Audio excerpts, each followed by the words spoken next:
Welcome to the Learning Pines YouTube. We hope this video helps.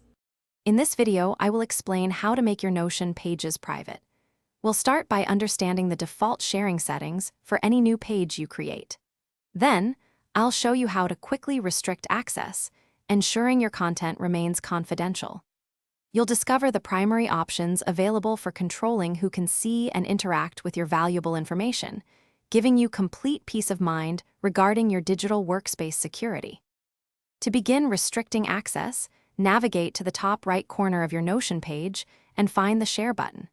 Clicking this will reveal your sharing options. The crucial step here is to toggle off the Share to Web option. This immediately removes any public access, making your page invisible to anyone without a direct invitation. Now, only individuals you explicitly invite will be able to view or edit your content, giving you precise control. Once public access is off, you can manage specific user permissions.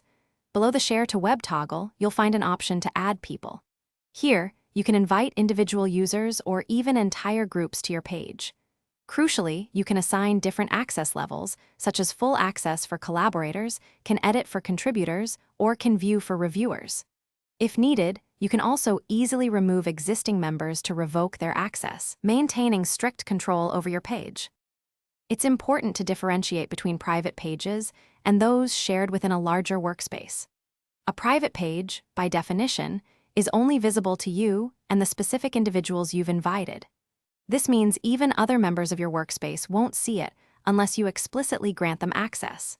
This feature is invaluable for keeping sensitive information, personal notes, or drafts secure and separate from broader team collaborations, ensuring your confidential data remains protected.